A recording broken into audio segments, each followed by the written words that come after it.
Okay, welcome again to How is COVID-19 Impacting Real Estate and Site Selection? Okay, the speakers today are myself, Chris Chmura. I'm the CEO and Chief Economist at Chmura Economics and Analytics, and we're very happy to have with us Marianne Skorupski, who is the Director of Research and Marketing for the Southeast. That's the areas of Atlanta, North Carolina, and Florida for Newmark Knight and Frank. She's been with them since 2013, spearheading market research. Previous to that, she was with CBRE as a research manager up in the Washington-Baltimore area. And we've reviewed her slides. She's got some great information that she'll be sharing with you this afternoon. Just very brief, for those of you who don't know us, well, first of all, I forgot some housekeeping items. Feel free to ask questions, and it's on the right-hand side of your screen. You should be able to see where you can chat in questions. We'll answer those at the end of the presentation, or maybe where it makes sense in between as we're going through the presentation. And also, the PowerPoint will be available to you hopefully today. If not today, then tomorrow we'll get that information out to those of you who are on the line here. So very briefly on Chmura, we provide labor market data to give you the information to help your communities and regions thrive. And that's really why we exist, is to help individuals, communities to be better off than they were in the past. We have a consulting side of the business and also a software side. Many of you are probably our Jobs EQ users. We were founded in 1998, and we have offices in Richmond and Cleveland. There are about 45 of us, economists, data statisticians, business professionals, and again, bottom line, we care about helping you have the information to help your community grow. We're driven by client satisfaction and success, so we have a roadmap for Jobs EQ of analytics that we're adding, and oftentimes it's you, our clients, who suggest analytics to help you be more efficient or make better decisions. So thanks for that information that you continue to give to us. And on the consulting side, we often go beyond a statement of work to make sure that our clients are pleased with what they get on consulting work. But bottom line, it's excellence that we're really striving for on a daily basis. And we're here to make you, the client and customer, happy and successful in your career. So now to the presentation on COVID-19. A couple of background pieces of information. Before we went into this recession or this crisis in March, the economy was sound. There were no economists that I know of who were looking for a recession to occur this year. In most areas around the globe, a recession is defined as 2 consecutive declines in GDP. But here in the US, we have a group called the National Bureau of Economic Research. And within that group, they have a recession, a cycle dating committee that looks at all of the monthly data. GDP comes out only quarterly. And when we see broad, widespread decline, they declare that a recession has started. And they declared that the recession did start in February of this year. It's really going to be not until we have a vaccine that we see this economy coming back to fully functioning. I'll give you up-to-date information on what we know about the timing of that at this point. We'll look at some economic indicators which are showing the recovery is starting to occur. Then I'll talk about some work from home, remote jobs, and they vary across the nation as well as by industry. And then Marianne will be talking to you about the real estate and site selection trends that she is seeing across the nation. So economic recovery, again, dependent on a vaccine. Back in June, the Wall Street Journal had an article indicating that there were 3 vaccine trials that would take place this summer into the fall. Moderna being the first, which is in July. And then you see the other 2 organizations. Each study studies about, each vaccine studies about 30,000 people with part experimental vaccine, part on a placebo, typically it would take 5 to 10 years to get a vaccine. And then once a vaccine is found to be usable, typically we'll have 6 to 8 months after the trials end before we see it become widely available. So in our forecast, and all economists are using different assumptions on when the vaccine will come, which is driving our forecast. So here we see the vaccine early 2021, widely available first quarter of 2022, which again is the driving our economic forecast that we're using. There was another article in the Wall Street Journal that was interesting just a couple of weeks ago, indicating that because we're still seeing such high levels of transfer of this virus, that's actually even helping perhaps get a quicker read on whether or not these vaccines are going to be effective. And here at the bottom, the chief executive of Moderna said, because of the bad situation in the US, we might actually get a very quick readout of for vaccines, possibly in October. So now the other thing is that typically a manufacturer, pharmaceutical company, is not going to start to manufacture a vaccine until they know that it is going to be something that is useful to the general population. But in this case, the Health and Human Services and Department of Defense announced just yesterday that they have an agreement with Moderna to start manufacturing it now, so that when we find out that it is effective, that they will be able to deliver those doses by year end. So the government has an agreement to obtain 100 million doses. That would be enough for 30% of the population of the US. So that's the latest we have on the vaccine. Again, some encouraging news that it might come sooner than later, but we're still assuming in our forecast that it doesn't become widely available until the first quarter of 2022.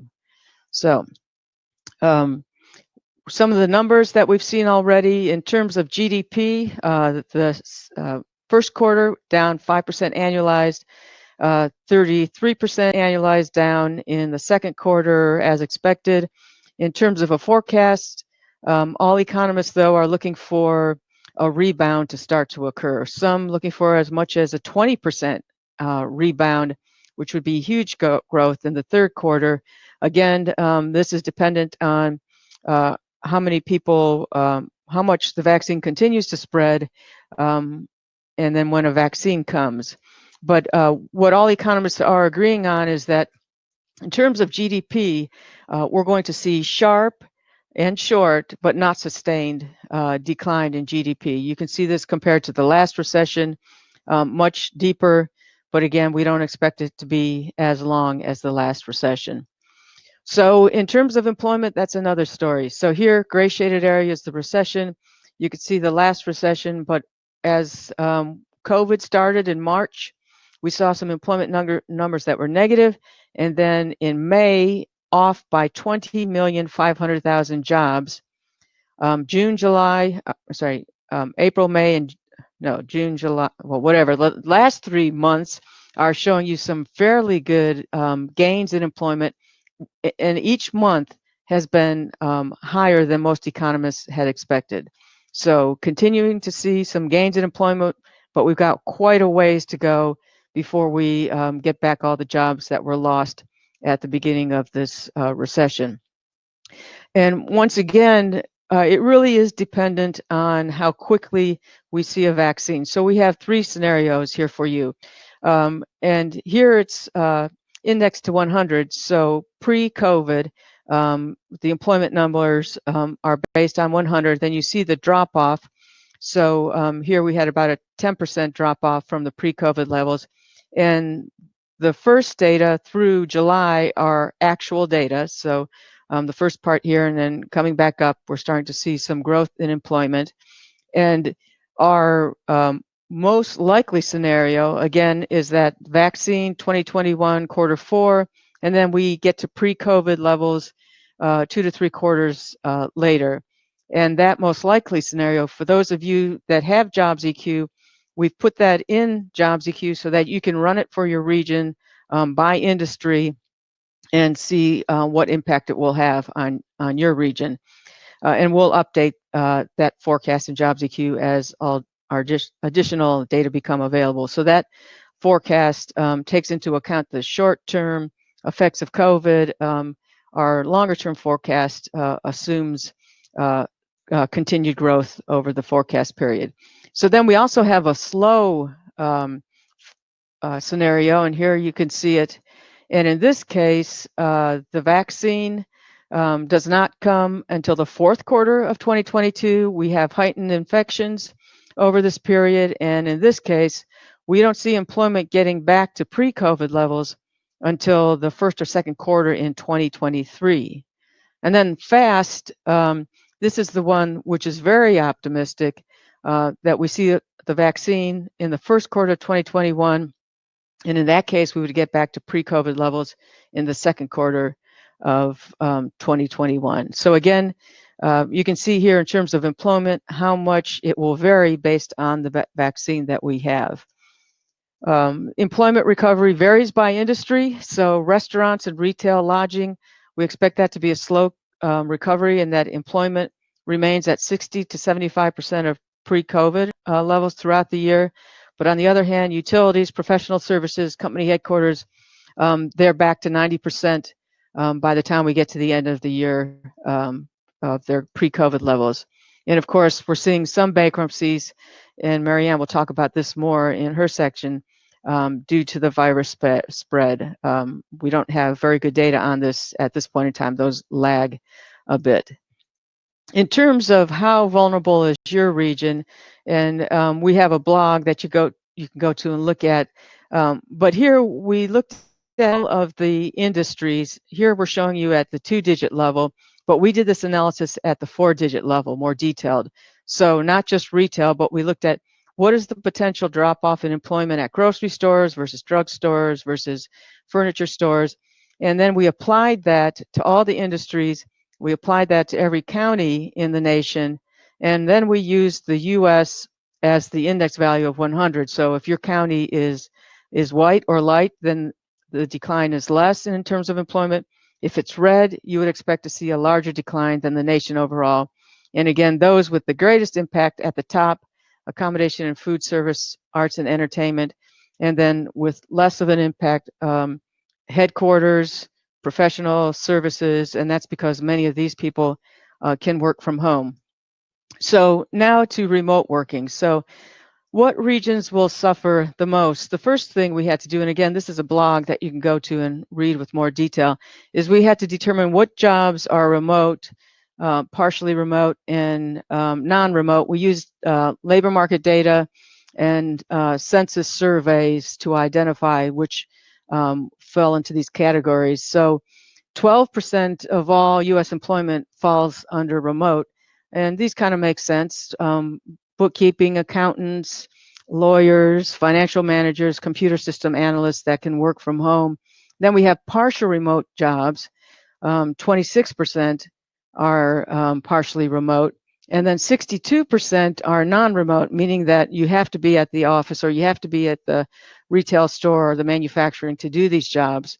Retail sales, cashiers, nurses, waitresses, truck drivers. And then what we did is we took these occupations and we identify what industries do they work for. So here are the industries with the most largest concentration of remote workers. And again, as you would expect, so software companies, law firms, financial industries, insurance, consulting services, because that work can be done remotely from a home. So then we applied all that information to the metropolitan areas to see where the biggest impact would be from working from remote, or working from home. And in the blue areas is where you would see the greatest amount in terms of remote work. And in the green areas, the least amount in terms of people being able to work from home. And again, this is a blog. You can download the data from our website. Some of those that are the most people can be working remote, not surprisingly, some high-tech areas at the top here, or very office-oriented, government-oriented on this list. But the bottom MSAs, in terms of not as many people can work remotely. Tourist areas such as Myrtle Beach showed up. Elkhart, Goshen, very manufacturing intensive. So another one here, tourism in Hawaii. So those are areas, of course, where that work cannot be done remotely. And then we looked at the relationship between the health of the region and remote working. So notice again that here the higher percentage of people that can work remotely leads to a lower unemployment rate by region. So where you have a large concentration of remote employment, the economy in the COVID era is healthy. And then we also looked at this by race and ethnicity. So the blue shows you the percentage of white with all jobs is 77%, and 76% of whites have remote jobs. Asians, it's a higher percentage, 13.7% of Asians have are in remote jobs, and only 6.5% in all jobs. Black, the other way around, where 12.7% are in all jobs and a lesser percentage, 7.4% in remote jobs. And interestingly, 87% of the remote jobs typically require a 2-year degree or higher. So it's clear the takeaway from this is that strong pathways to remote jobs are in higher education. That is, the higher the degree you get, the more possible it is that you can work a remote job, which, by the way, typically pays higher wages than the non-remote jobs. Some more recent data now through July and breaking this information out. So we're looking at job postings here. And the reason why we look at job postings is because it's a leading indicator of employment. That is, you don't put out a job post if you don't expect your business is going to continue to grow and you need to hire someone. So the blue line, again, February, so pre-COVID is indexed to 100. And then we see the decline to about 30 to 40% of all jobs through April. The blue line is all jobs. It's coming back to higher levels. Interestingly, the yellow, the non-remote jobs, are already to pre-COVID, already past pre-COVID levels. And these type of jobs are things like healthcare, nursing aides, retail, stock clerks, drivers, freight movers have all been growing at a fairly fast pace. And by the way, we'll have a blog out on this by the end of this week. But also, interestingly, remote jobs, they hit a trough 1 month later than overall jobs. And also, it has not been increasing as fast. That is, we're not seeing employers hiring as many accountants, management analysts. For some reason, they're hesitant in this environment to hire back people. It may be that the payroll protection program has helped and they haven't let as many workers go. So no need to hire them back. But in any case, we'll be continuing to track that. Another item here that was interesting to us is we looked at job ads for all the metropolitan areas in the U.S. So here, job ads are increasing compared to February, and here job ads are decreasing. And this is the proxy for the cost of living, median house values.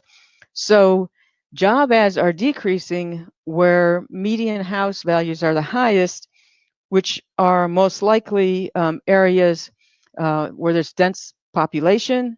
It could be that we're not seeing as much hiring here because there's stronger lockdowns. We're seeing maybe not as many being hired in retail and restaurants. And I think Marianne may have some thoughts about whether in these rural areas or outlying areas where the home prices are lower, we're seeing more jobs being created there. But in any case, from February to July, job ads dropped 27% in San Francisco, 22% in DC, and 20% in New York. And again, we'll have a blog on that coming out later this week. So in summary then, the crisis will end and the recovery is beginning. We're starting to see good signs of it. The outlook is for sharp, short, and not sustained in terms of GDP. Employment's going to take longer to recover, and that's going to be based on the vaccine. being available in mid-2021 or even sooner or even later than that. And so as we're going through these times, I think it's good we've made a lot of change, to think about those changes and to think about, what do you want your organization to look when we emerge from this COVID era? Because clearly things will be different. What do we want to continue to take with us that will be helpful to the people that we serve going forward? Before I hand it back over to Marianne, or before I hand it to Marianne, just wanted to let you know about this weekly economic update that we do. It's a 4-page summary of the U.S. economy that we make available to our Jobs EQ users. And if anyone on this this webinar would like to get a weekly copy of it, let Avery know, and we'll be glad to give that to you at no charge. So with that, let me hand it over to Marianne. Hi, Chris. Can you hear me now? We sure can. Awesome. And I will apologize in advance. I believe I have a neighbor having some landscaping work done right now. So hopefully you don't hear too much of that in the background, but also hope it is short-lived. So with that wonderful introduction from Chris, I want to say thank you to Chris, Avery, and the Chmura team for having me here today. As Chris mentioned, my name is Marianne Skorupski, and I head up research and marketing in the Southeast for Newmark Knight Frank, North Carolina, Georgia, and Florida. And I've been with our firm for over 7 years, both between DC and Atlanta, which gives a very interesting perspective on various trends in the markets, just given the different drivers in those areas, which has been fun to learn throughout my career. So we can go to the next slide. Just a little bit about Newmark Knight Frank for those who may not be aware. We are a full-service global brokerage firm.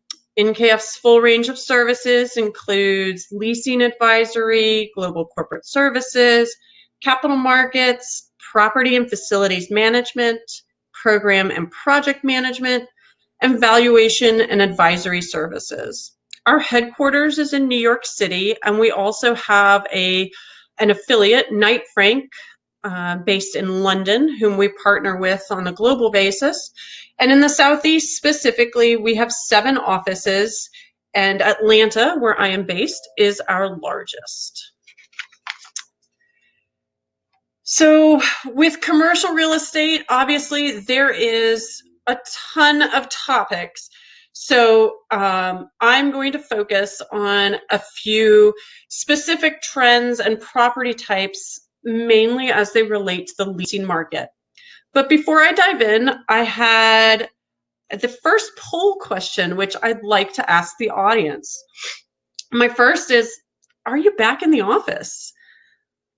Anecdotally, I'm sure we've all had conversations with friends and neighbors about when we're going back to the office or how long you've been back. And I'd love to take a gauge of how many in this audience are actually back in your workspace, whether it's a high-rise office building, a distribution center, or something in between. As I mentioned, I am working from home because our firm is not yet back in the office. So I believe there is a poll icon on the chat feature, which, you know, it's pretty interesting to actually see how many people are back in your office. So it's a pretty great mix of folks that we can see here. I think it actually relates pretty well to Chris's conversation earlier about kind of the remote jobs and remote, non-remote jobs. I think if we can say one thing about this pandemic is it has shown us some of the jobs which we did not think could be remote actually can be.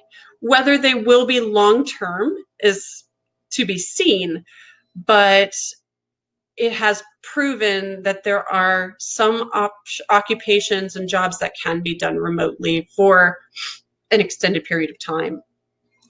So as I mentioned, I'm going to discuss current trends in the commercial real estate property sectors of office, industrial, and retail, most specifically with regards to the leasing markets.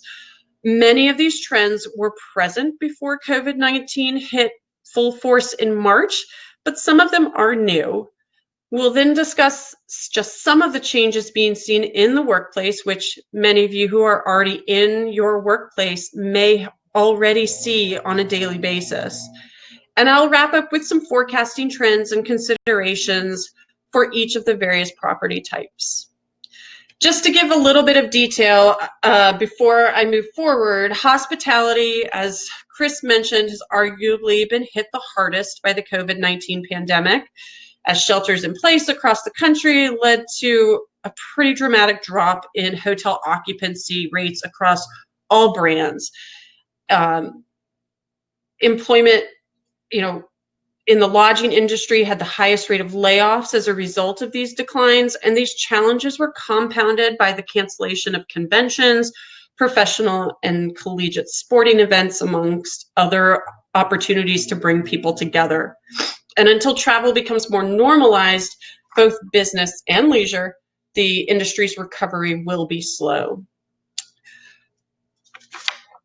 So what I want to show you before diving in is a slide to give a bit of clarification as to how the commercial real estate industry looks at employment figures, what becomes important to track for the different property types, as well as what the employment trends could forecast for future space needs. So on this next slide, you'll see a pie chart that kind of breaks down the different industry sectors on the top level, and they're color-coded based upon primarily office using, primarily industrial using, and then other sectors. And these are what we will tend to focus on as forecast opportunities for growth, contraction, and everything in between. Obviously, as I mentioned, the leisure hospitality sector has been the most impacted by a substantial margin from the COVID-19 pandemic. Office using sectors have been mixed, with fewer job losses in financial activities, government, and professional business services, in large part due to the remote capabilities and the government relief efforts. Industrial using sectors have seen the most losses in the mining and logging sector. However, this had been happening to some extent prior to COVID-19, so it's not a true result thereof. Continued growth of e-commerce is expected to sustain sectors in the months to come, although the retail trade will continue to be impacted by store closures until people feel comfortable to truly move around and be a part of brick and mortar retail. We track these numbers to help provide guidance on current and future space demand in the local and national marketplace, as part of our efforts to understand how different companies and industries are utilizing their space. We have historically seen a correlation to job growth with net absorption in the office market, although over the past few years, that has started to become less of a correlation due to increased densities and open floor plans in the office sector. So on the next slide, before we dive into the office market, I'd like to ask our second poll question. How comfortable would you feel going back into an office building right now? For those of you that are in the office in your office space, how comfortable do you feel? I know the answer can be dependent on different factors, whether it's a high-rise building, does your company own the building and control the different factors that can make it a comfortable and safe place to be. But I'd like to hear what you guys think, since I know how I feel about going back to my office. I know how my neighbors feel, but what do you guys think? And some of this does correlate with what surveys we have seen from our clients. When we surveyed folks back in April, there was a high majority of people who were not comfortable going back into the office, didn't see themselves going back.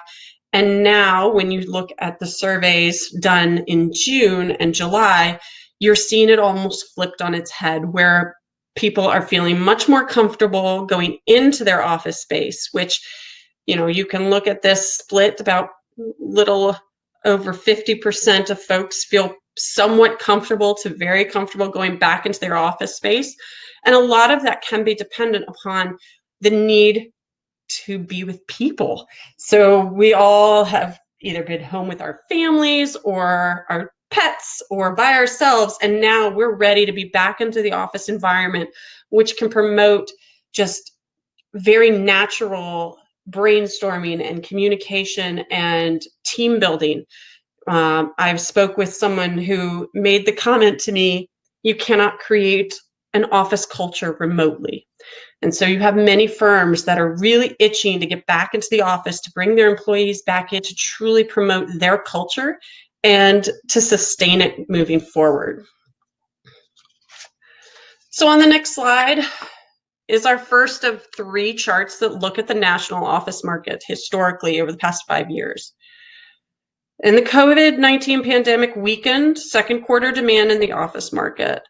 Office occupancy declined by 11.1 million square feet in the second quarter, driving the vacancy rate up to 13.4%.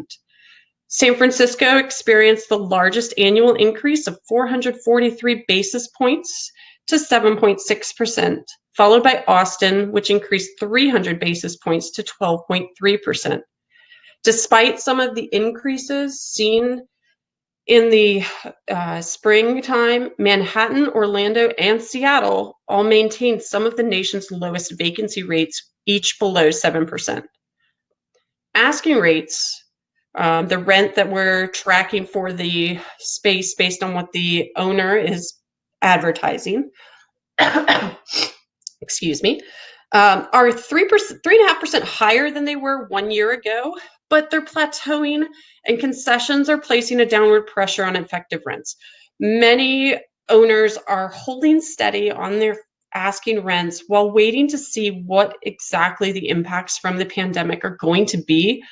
And so they're willing to offer additional concessions so that they can wait out the turn, because they do think growth will come back. The growth over previous quarters for rent was driven in part by the delivery of new top quality product. There's over 100 million square feet of office in the active construction pipeline throughout the country, as tenants have continued to prefer newer, more efficient buildings that lay out better for an open or a more open floor plan. What this has meant is older, in many cases, suburban office buildings are becoming more obsolete and becoming harder to backfill with new tenants.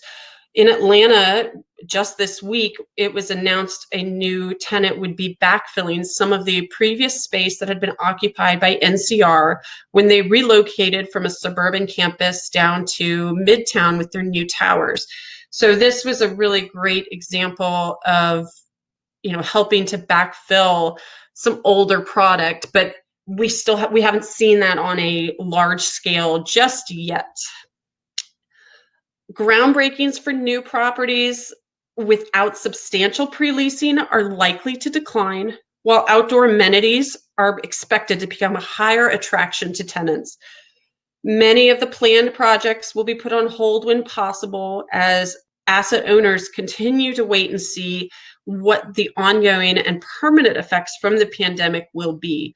The amenities portion of the office building is a huge factor. Over the past 5 to 10 years, you've seen the predominance of gyms or a tenant lounge or a rooftop patio or a catering space or a conferencing center really become very important to attracting and retaining a tenant in an office building. And now you're seeing the outdoors come into play with enhancing walking paths or enhancing spaces where tenants can get together with, whether for leisure to read a book or to get together to work just in an outdoor environment outside of their office space. On the next slide, we talk about net absorption, which we use, if you're not familiar, as a measure of demand, as it accounts for the change in occupied square feet. Not surprisingly, absorption in the second quarter was negative, with 11.1 million square feet coming back to the market. This was only the second negative quarter in after 39 consecutive quarters of growth. So in the past 5 years, this was only our second negative quarterly decline. Absorption was negative in 36 of the 56 markets that Newmark Knight Frank tracks. And the largest losses were in some of the nation's largest markets, including San Francisco, the New York Metro, Houston, Boston, and Dallas. The three of the markets with positive absorption were Minneapolis, Raleigh-Durham, and Chicago. The next slide shows an important metric that we are tracking called the sublease availability rate. This is important for us to gauge the sentiment among office occupiers as how their business may be going, as well as how they're approaching their real estate needs. Nationally, the sublease availability rate was 2.3% at the end of the second quarter. This was up 30 basis points from 1 year ago, and many of the gateway markets, including San Francisco, Boston, Los Angeles, New York, and Chicago, have seen notable increases in their availability. The dynamic between less space due to an increase in the remote workforce versus an increase in space needs to create more social distancing is a current topic of discussion with our clients. I'm sure many of you are even facing this yourselves. And in many cases, companies are trying to push that decision or their real estate decision in general into the future to really be able to better take into account impacts from the pandemic and a more quote unquote normalized routine once we have the introduction of a vaccine. The next slide looks at co-working. I'm sure most everybody on this call is familiar with just the exponential growth of the co-working industry over the past 10 years. It was born in the last recession and has just skyrocketed in popularity since then and spread throughout the country. The appeal of the amenity-rich environment was unmistakable. However, a health pandemic such as what we are in brings the concerns about health and wellness to the forefront.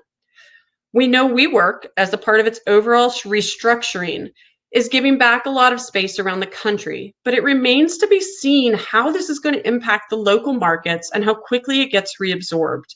It still remains to be seen what co-working looks like once we are through this period, but it's undeniable that it will have an impact on office space design and has had an impact on office space design. Most of us can point to different examples in our own office space that incorporate features of the traditional co-working environment, whether it's lounge space, a more open cafeteria or kitchen area, or more opportunities for natural collaboration. Excuse me. On the next slide, we go back to looking at tech jobs, as Chris mentioned earlier, as typically one that can be more remote. So tech is one of the few industries that has been continuing to hire during the COVID-19 pandemic. So metros with significant tech economies are better insulated from long-term economic fallout. While this is not a metric that can be relied upon in its entirety for decision-making, it does provide some room for forecasting. We can look at Facebook's recent lease of 700,000 square feet in New York City, or Microsoft's recent large leases in Atlanta and Northern Virginia as prime examples of continued growth in the markets.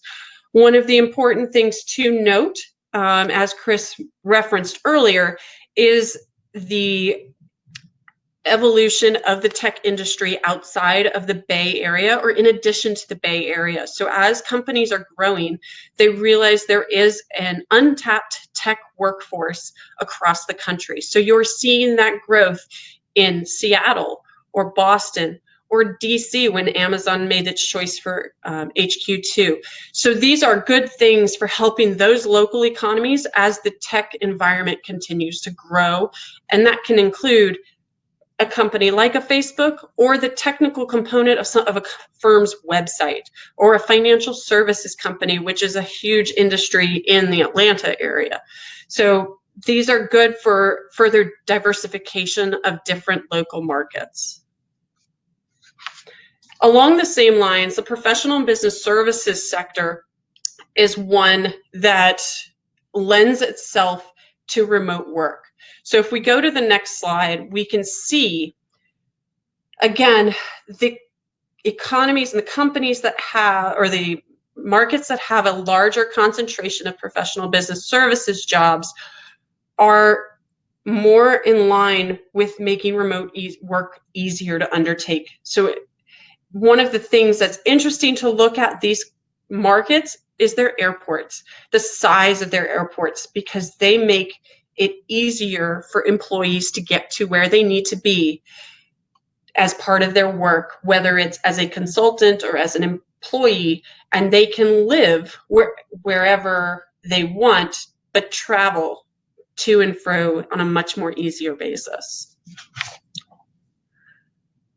On the next slide, we're going to jump into the industrial market, which has been the darling of the real estate world for the past 12 to 18 months. As office occupying companies were experiencing growth in pockets around the country, expansion in the industrial market was much more widespread, especially with the warehouse distribution space. So on our next slide, you can see the dramatic increase in asking rents over the past 5 years, as well as the relatively steady vacancy rate, with the exception that in the past 5 quarters, we have seen an increase in vacancy due to the amount of new construction that was built on a speculative basis without any pre-leasing activity. The nation's tightest markets still include Los Angeles at a 2% vacancy, Salt Lake City with 3.1% vacancy, and Nashville with a 3.2% vacancy. While vacancy is still forecasted to rise due to the construction pipeline in the coming years, the balance between space needs during the outbreak and sluggish consumer demand will dictate future metrics. The industrial asking rents continue to climb, driven again by the new construction, but overall demand. Data centers and storage facilities, especially cold storage, are poised for growth as a result of the pandemic, and I'll talk to those in just a little bit. On our next slide, we look at net absorption, which when you look at the aggregate of these numbers, they're pretty astonishing. The second quarter, as with most metrics in the real estate world, the numbers were modest, reflecting an uneven demand. 34 of the 49 industrial markets tracked by Newmark had positive absorption, as Dallas led the way with 4.1 million square feet in the second quarter alone. The Inland Empire in California and Atlanta followed in second and third places, respectively. The demand for warehouses and distribution centers is expected to drive additional demand in the second half of the year. And some of the most high-profile, newsworthy pieces about warehousing has come from Amazon's expansion throughout the country. On our next slide, we look at construction as a share of inventory. This is a metric that we use both for the office and industrial side, but it's a way to check the markets, check to see if everybody is still in line or if there is a potential for concern for overbuilding. With 68 million square feet completed during the second quarter, an additional 300 million underway around the country, there's still relative confidence that the pipeline is under control while balancing ongoing demand for distribution centers. The markets with the highest concentration of development, as should be unexpected, include Dallas, the Inland Empire, and Atlanta. On the next slide, we talk about e-commerce, which has been a conversation for years prior to COVID-19. However, the pandemic accelerated the growth of its infiltration into consumer behavior much quicker than folks had anticipated. This was seen in the leasing activity during the springtime from e-commerce companies such as Amazon and retailers. Grocery store users in particular were out in the market for additional space as online grocery sales boomed. I'll go into that in a little more in a bit.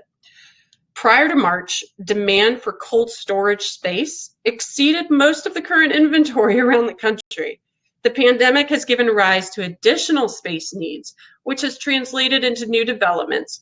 So in many markets, you're seeing builders have to be cautious about not overbuilding and making sure to meet the demand that is currently there.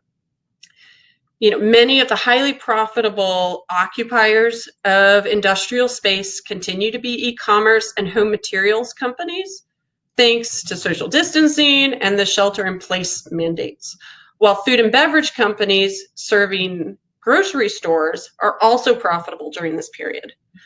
Third-party logistics companies, a typical high lessor of space, are seeing mixed results, but it's mostly based upon the companies with which they have accounts.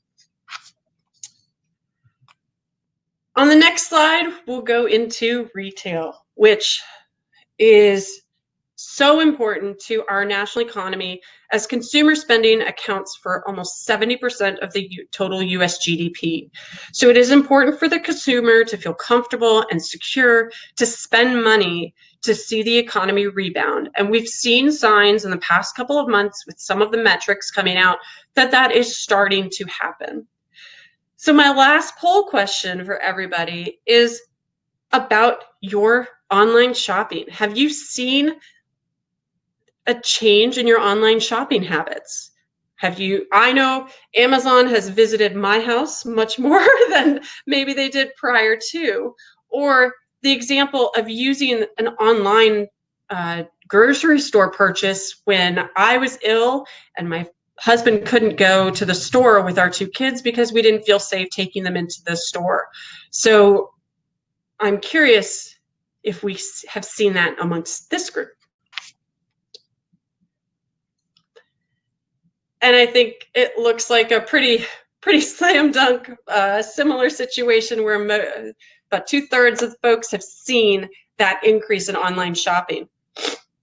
Now, with the next slide, we can see some of the metrics from the US retail market, which this pandemic has just exacerbated pre-existing problems.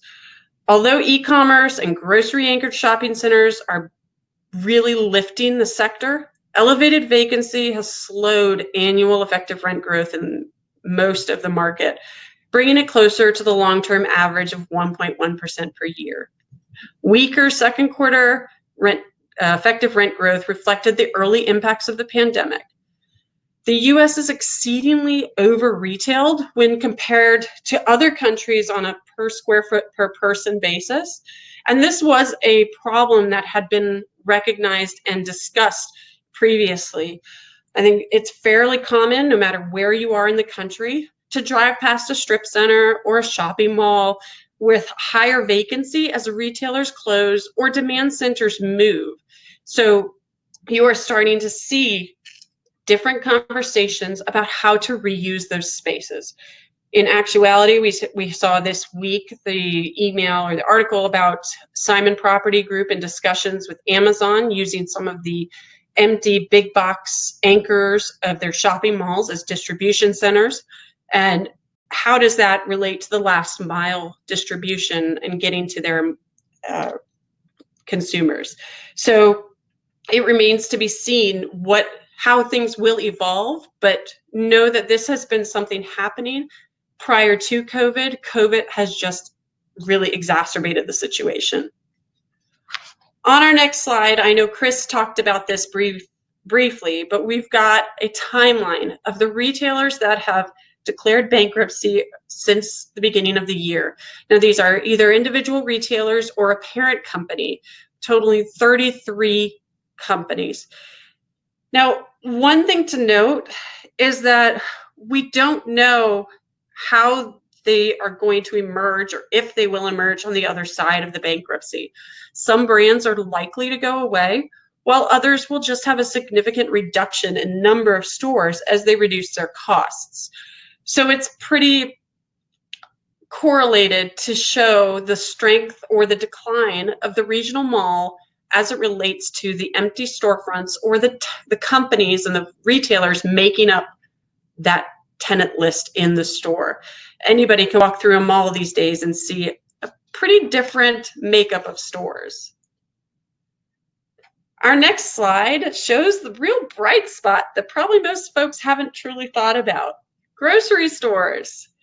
It's hard to believe, but in the past 3 months, or April, May, June, grocery stores gained 100,000 employees. So when you start to think about that, it makes pretty good sense that as restaurants were closed and as they were slow to reopen, we had to buy food somewhere.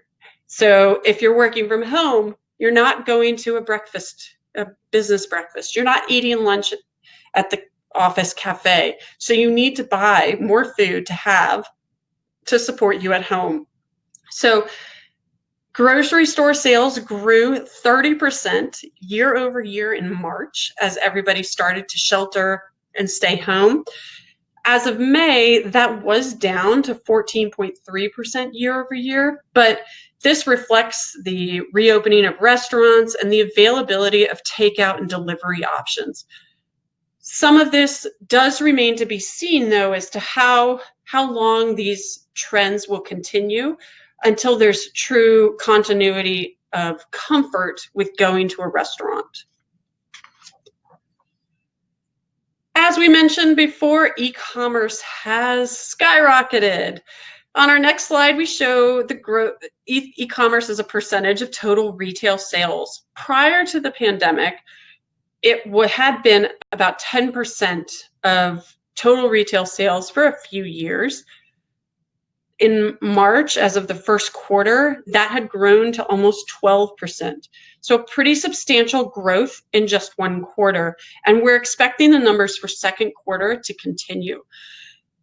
There are countless stories of the infiltration of this into all of the consumer segments, including senior citizens using online shopping that had never done so prior, and the evolution of the curbside pickup at the brick and mortar retail store. So you can purchase your item online and then just drive up to pick it up without having to go into the store. So while we don't know for sure how long this will continue to grow as a portion of retail sales, it is fairly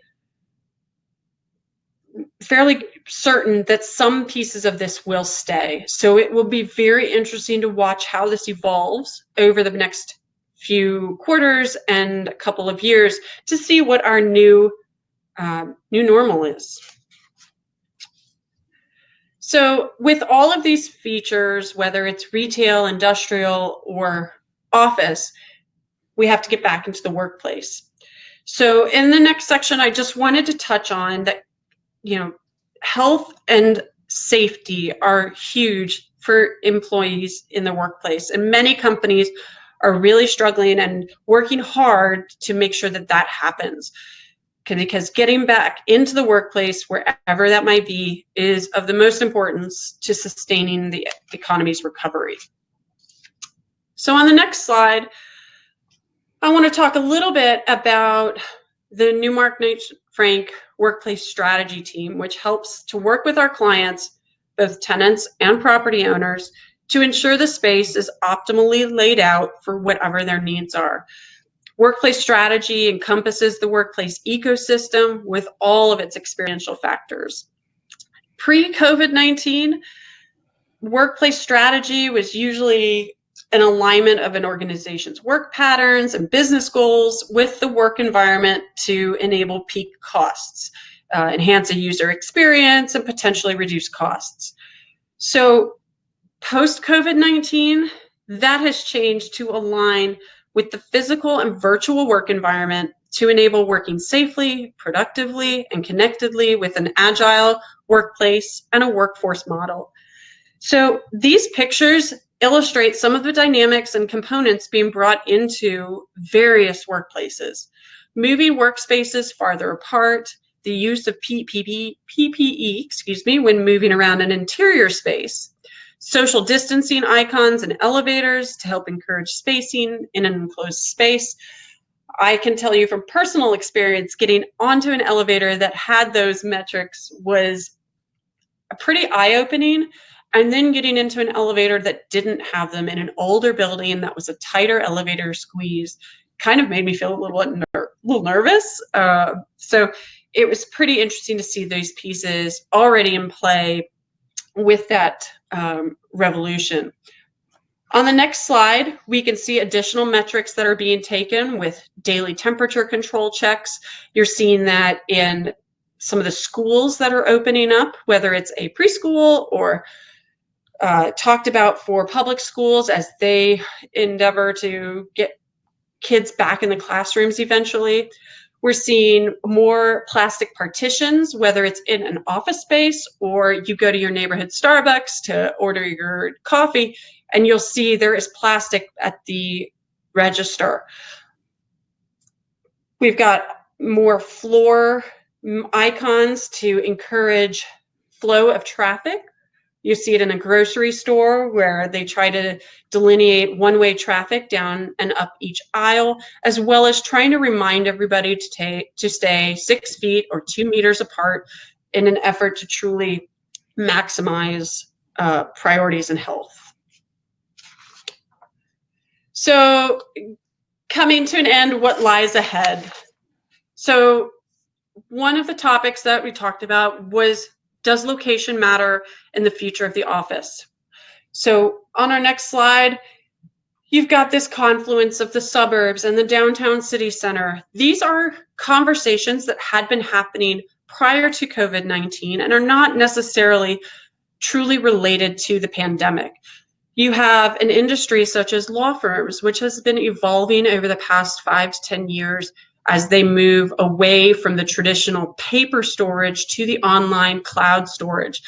They are looking at how to maximize their space as well as their costs. So do they need to have all of their back office operations in their downtown, high profile, high rent office space? Or do they split their space in two and create their client-centric space with their highly desirable address in the downtown core, and then relocate their back office operations to a suburban location, maybe closer to their employees, but also cheaper rent? So these are conversations that companies have been having and are still ongoing. The pandemic may have brought that conversation to the forefront if they had not been talking about it already, but otherwise are one of the pieces that companies continuously take into account when they're looking at their real estate needs. On the next slide, we look at the sectors and occupiers that are the most well-positioned for success in the period ahead, and kind of what we are seeing based on some of the metrics previously with their resilience. So on the office side, we have our government, pharmaceuticals, and biotechnology, especially as it relates to vaccine creation and manufacturing of PPE and cleaning products on the industrial side. Again, high tech, streaming, social media, and then our e-commerce, storage centers, and then food and beverage as well. So specifically for the office sector, on the next slide, we look at the outlook that office workers had been pushing back against an open environment, and that is likely to accelerate as illness is more easily transmitted, as I mentioned, and an emphasis on social distancing and good health practices may help reverse the densification trend, with less shared space and more square feet leased per worker present. While some successful remote work situations likely will reduce demand, The current situation is also a reminder that remote work can be less productive for some occupiers. Asset owners would be well served to determine how they can capitalize on what is proving to be a challenging environment for co-working firms, as I mentioned before. And investors with long-term horizons may focus on gateway markets as they remain a strong option for all of the pieces that make them attractive: their educated workforce, their quality of their assets, and the appeal to industries with strong long-term growth projections. On the industrial side, cold storage warehousing needs are continuing to skyrocket, and demand will require balance so as not to overbuild. New safety requirements in warehouse and production facilities will need to be incorporated to avoid future pandemic outbreaks, and occupational design changes and new technologies will facilitate the increased safety precautions. While the dramatic rise in e-commerce spending for April and May is not expected to be the new normal, consumer behavior is shifting to a more online-centric model.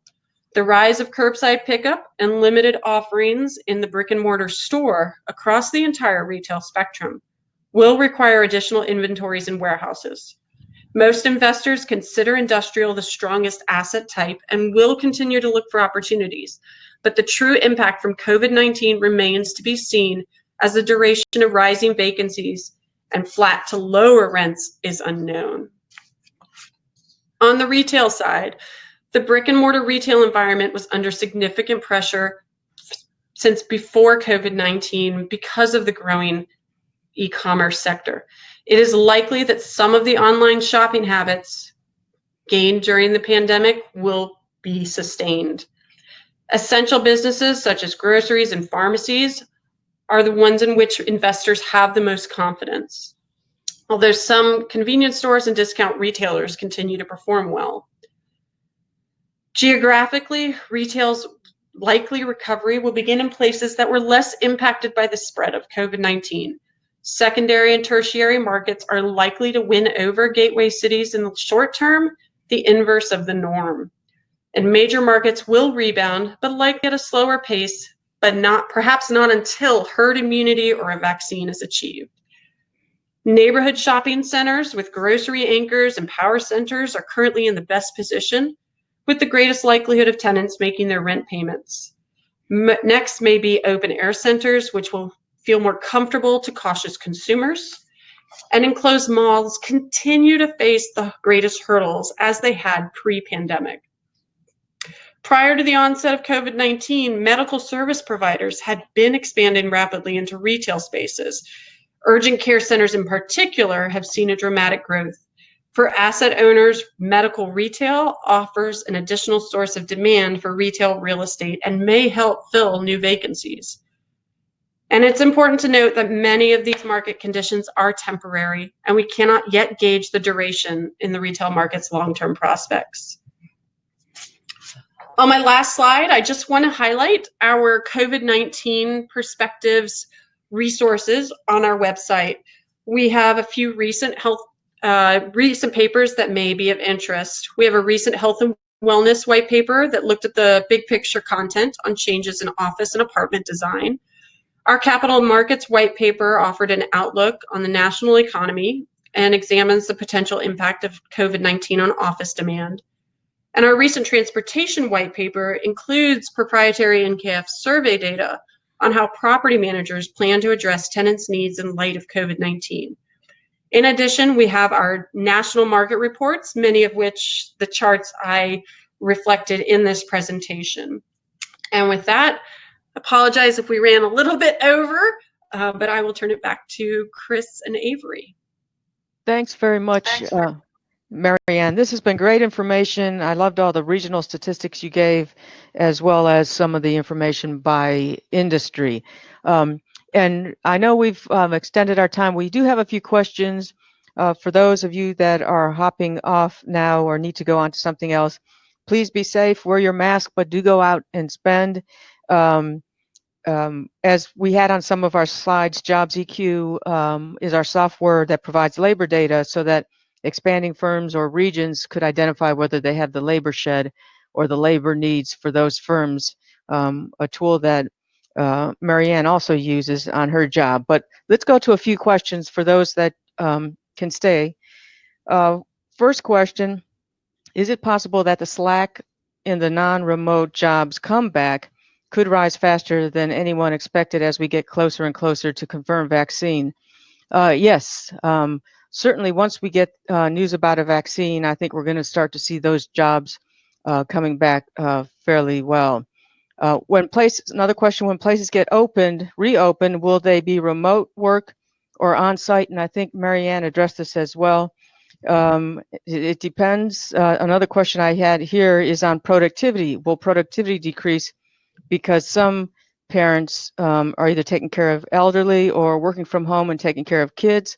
Will that affect the economy? All those things I think will play into, and Marianne touched this as well. Can you create a culture working from home? And those things will play into how much of work from home will continue after we have a vaccine. But how will it affect GDP? Clearly, if people are being less productive, we're not seeing as many sales. We're not seeing products produced as much. That will cause productivity in the economy to go down, and GDP will suffer. How can we talk about recovery when COVID cases are still on the rise and our communities that are considering tighter restrictions? It's interesting that the July employment numbers, despite the tightening in Texas and California and Florida, the July employment numbers, the increase came back stronger than most economists had expected it. So we are continuing to see some resiliency, and as Marianne pointed out, there are some sectors such as groceries that are adding jobs. We have some new occupations that didn't exist or were not as prevalent, such as trackers who are, when someone has COVID, I let the county know, then the tracker identifies who's been around the person and lets them know that they should be quarantining for a period of time. And you saw on one of Marianne's slides, someone taking temperatures. JobsEQ also has job postings in it. And it's interesting, you can just use a keyword search, and I searched on temperature, and it's amazing how many jobs descriptions or ads that are out there these days require that you have someone that's willing to take a temperature of other people, say a supervisor or someone who's at the entrance of an office building. And we have some questions for Marianne. Okay, Marianne, so just to make sure I understand your graph correctly, Sure. it basically looks as though the average asking rent is now in the second quarter of 2020 around $28 per square foot, and there is about a 13.5 vacancy rate. Does that mean that 13% of the amount of office space that was being rented out but has become vacant now? Yeah, 13% of the total office inventory in the country is vacant, 13.5%. Okay, great. And another question for you, will current business and property destruction in big cities will increase vacancies separate from COVID? I'm not sure I understand that question. Okay, I bet it's related to the riots. Let me read it again. Will current business and property destruction in big cities increase vacancies separate from COVID? I think it's still too soon to tell. Yeah. Okay. Okay, from Avery, another question. Oh, someone did ask, I missed this one. Remote jobs analytics, are they available in JobsEQ? And yes, they are. If you can't figure out how to find those remote jobs analytics, ask your account manager and they'll be able to help you out. And then we had a JobsEQ client. When I have gone into RTI for my county, the largest number of job posts per the last 30 days posting search have been classified as retail salespersons. Is this due to pent-up demand? This is a separate occupation classification from the stock persons. Maybe a lot of retail workers did not return to their jobs when stores were allowed to open up, and that's why many retailers are advertising. I would have thought the opposite, that retail salespersons' occupations would be in decline or just lower. Yes, so if you recall the remote jobs and the non-remote jobs, the job postings that I showed on this slide deck, some of the biggest increase right now is for retail, because those stores are open up, and you may be right. Presumably, some people are not wanting to come back because they're an at-risk population or they're afraid to come back, and so the retailers are having to find other people to take their place. And then another question, and Marianne, this one will be for you. With the beginning of school starting now or very soon, both with a mix of face-to-face and virtual teaching, how do you see this reflecting the future data? Are there any other data sources or markers that you all might be following in particular to monitor this? I don't know that there's any one specific marker to track as it relates to this. I think what it comes down to is a little more of the anecdotal company culture. So a little more fluidity in your job hours or your employer's willingness to kind of be more flexible. And so that is one of the pieces that is known. I know it's been in the news about how to get kids back to school, as that is a big component to ensuring a truly focused workforce on a whole 100% level, as opposed to being divided with helping virtual learning as well as your workplace. But I'm not aware, unless Chris, you might be, of a metric that truly tracks that. Yeah, no, I'm not either. But good response and good comments throughout the presentation, Marianne. Thank you so much for spending this time with us, and then for putting together this great resource of information. And it looks like we've ended our questions. And once again, we'll continue to do these webinars as more information becomes available and as the economy continues to recover. Thank you, Marianne, for your help. And for those of you on the line, please be safe and wear your mask and go out and spend. Thank you so much. Thank you. Bye.